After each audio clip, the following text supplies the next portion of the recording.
انظر يا جولاني، استمع جيدا. أنت في السلطة لأداء وظيفة معينة، وهي تنفيذ الأوامر التي نكلفك بها حرفيا. سمعا وطاعة يا سيدي. أولا، إسرائيل خط أحمر. يجب عليك حماية إسرائيل من أي هجمات إرهابية، وخاصة من أولئك الجهاديين. جماعة الدولة. بكل تأكيد سيدي. سأضع حرس حدود من المكون الدرزي لأجل ذلك. لكن احكي لي مع جماعة الهجري كي يسمعوا مني. طيب تمام. ثانيا، أريد أن تضع بين كل 10 موظفين من السنة واحدا من الأقليات جاسوسا عليهم في كل مؤسسات الدولة، كالجيش والشرطة والوزارات والمؤسسات والمشافي.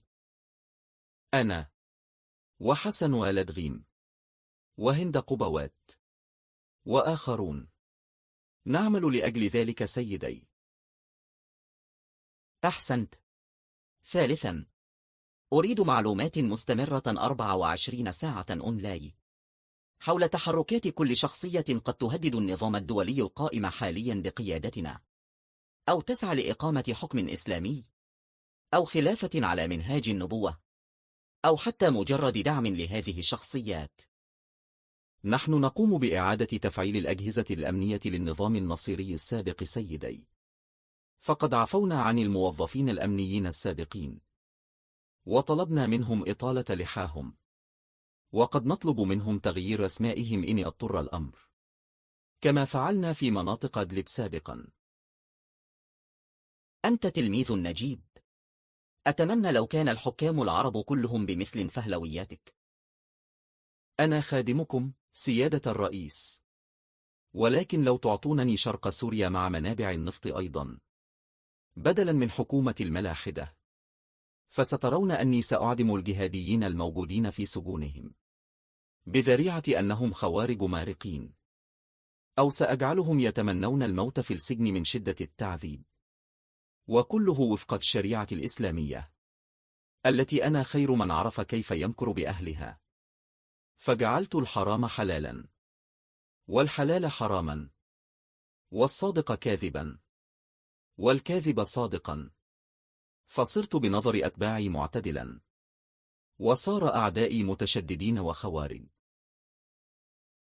لا لا، حكومة الملحدين ستبقى صمام أمان لنا في حال حصل انقلاب عليكم، أو فشلت الخطة المرسومة لكم. ولكني أعدك بأن هؤلاء الملاحدة لن يقوموا بأي إجراء من شأنه تهديد عرشك، لأننا نثق أنك الرجل المناسب على الكرسي المناسب. أنا فخور بثقتكم بنا سيدي الرئيس. لقد أخطأتم حين اخترتم أبا ماريا القحطاني لهذه المهمة قبلي، فهو ليس من الشام، ولم يكن ليستطيع أن يخدع أهل الشام لو قام بالانقلاب على الثورة بدلا مني. أبو ماريا القحطاني كان سيضع أحد المفحوصين التابعين له من دير الزور، ولكنك تفوقت عليهم جميعا بالعمالة، لذلك أبلغناك بالتخلص منه، لأن شخصا كأبي ماريا القحطاني كان سيخرب كل شيء لو تم اختيار غيره لمحاربة الجهاديين والثورة عموما. نعم، تخلصت من القحطاني، ووضعت أتباعه في السجن أو تخلصت منهم، ولكن هذا الأمر ترك أثرا بليغا، جعلني أخسر كثيرا من أتباعي. اسمع يا جولاني، إذا تراخيت في التخلص من الجهاديين قتلا أو سجنا أو إعلاميا، فسيكون مصيرك كأبي ماريا. واعلم أن حسن نصر الله نال جزاءه حين ظن أنه بمنأ عن ضرباتنا، ونسي أنه وأنت أيضا نحن من جعلناكم تكبرون وتصبحون زعماء ينخدع بكم الأتباع.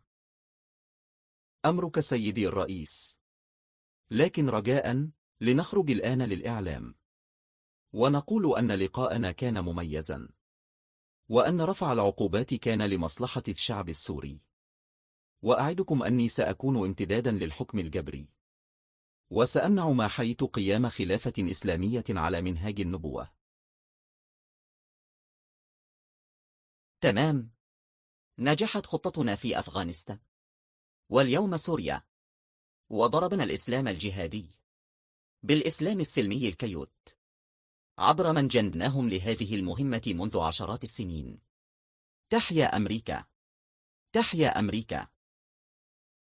يا أيها الذين آمنوا لا تتخذوا اليهود والنصارى أولياء بعضهم أولياء بعض ومن يتولهم منكم فإنه منهم إن الله لا يهدي القوم الظالمين فترى الذين في قلوبهم مرض يسارعون فيهم يقولون نخشى أن تصيبنا دائرة فعسى الله أن يأتي بالفتح أو أمر من عنده فيصبحوا على ما أسروا في أنفسهم نادمين